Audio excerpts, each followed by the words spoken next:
Monsieur le Premier ministre, vous avez annoncé que le gouvernement renonçait à raboter les exonérations l'ODEOM dans le projet de loi de financement de la sécurité sociale.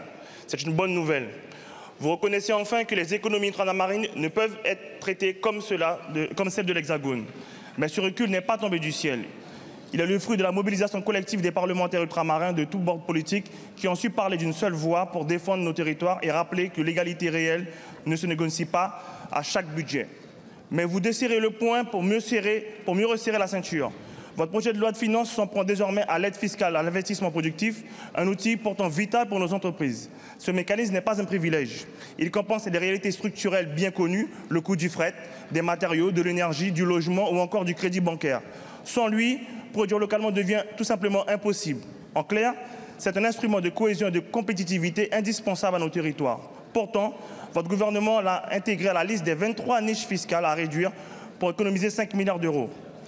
Dans le même temps, la mission Outre-mer voit ses crédits amputés de près de 600 millions d'euros en autorisation d'engagement et de plus de 150 millions de crédits paiement. Quand le budget de la défense augmente, lui, de 7 milliards. Le recul sur l'ODEOM est un premier pas. Mais pendant que vous corrigez une erreur sur le PLFSS, le PLF continue de traiter les Outre-mer comme de simples lignes comptables. Monsieur le Premier ministre, vous êtes bien placé pour savoir que la puissance de la France ne se mesure qu'à l'aune des territoires ultramarins qui les composent encore. Pourriez-vous nous indiquer clairement si vous comptez renoncer à ces coupes et assurer pleinement la politique de développement pour les Outre-mer au lieu d'une gestion comptable et de leur survie? Je vous remercie. Merci beaucoup, monsieur le député. La parole est à monsieur le Premier ministre.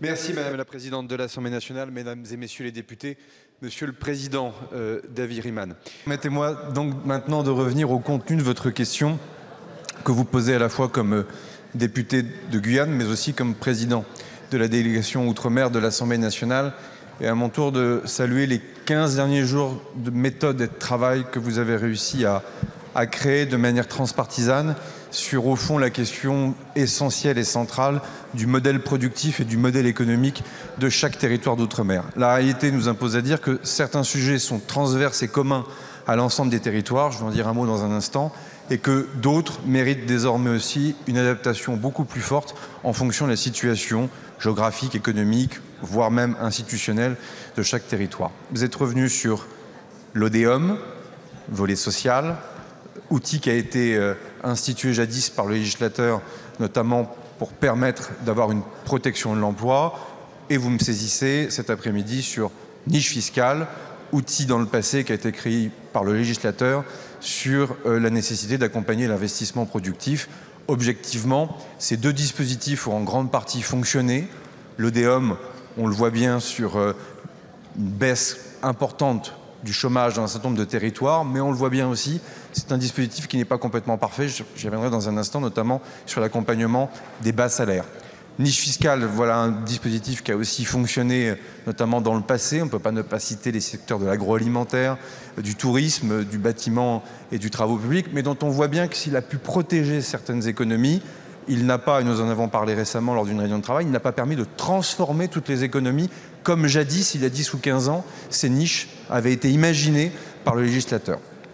Aussi, ce que je vous propose, c'est que le gouvernement ne reviendra pas sur le vote du Parlement sur l'ODEOM, ni à l'Assemblée nationale, ni au Sénat, dans le cadre de cette navette.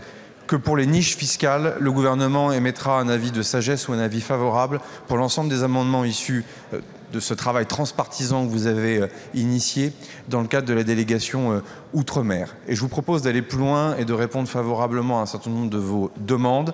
C'est de réaliser enfin l'étude d'impact territoire par territoire que vous m'avez demandé, que vous aviez demandé à de nombreuses reprises, pour voir quels sont les effets positifs. Il y en a parfois déceptifs, on le sait tous, il y en a aussi en fonction de la situation économique de chacun de ces territoires, et d'enfin avancer vers un modèle productif, économique, beaucoup plus global, qui doit nécessairement aussi inviter l'ensemble des freins européens que nous avons à lever. On ne peut pas ne pas citer le POSEI, on ne peut pas ne pas citer, vous qui êtes député de la Guyane, l'ensemble des freins qui sont donnés actuellement sur la pêche ou sur l'économie du bois, pour lequel on doit avoir une adaptation et non pas un rabot de ces niches, pour avoir un effet levier qui soit efficace et avoir un modèle productif qui va de l'avant.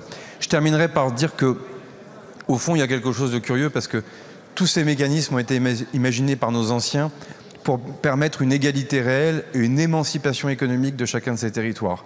Et au fond, on se retrouve désormais dans une forme de dépendance à ces outils.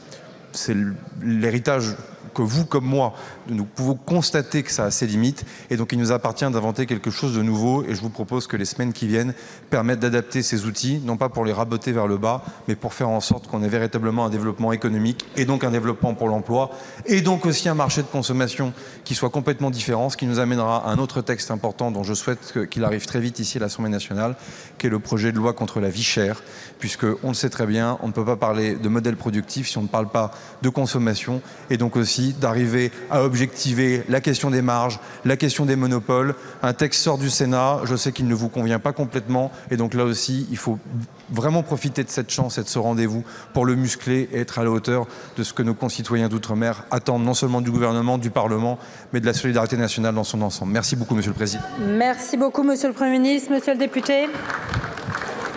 Oui, merci Monsieur le Premier ministre. Je tiens juste à rappeler quand même que nous ne voulons pas dépendre des aides, nous voulons vraiment des territoires qui soient en capacité de produire et d'avoir l'économie qui soit résiliente. Et un petit dernier mot quand même par rapport à ce qui est annoncé. Effectivement, nous saluons la libération de Boualem Sansal, mais je tiens à rappeler à la représentation nationale qu'il y a Steve Rouillard, qui est origine de la Guadeloupe, qui est encore emprisonné au Togo. Et j'attends la même sérénité de la part du gouvernement pour le faire sortir aussi des joueurs du Togo. Je vous remercie. Merci beaucoup, Monsieur le député. La parole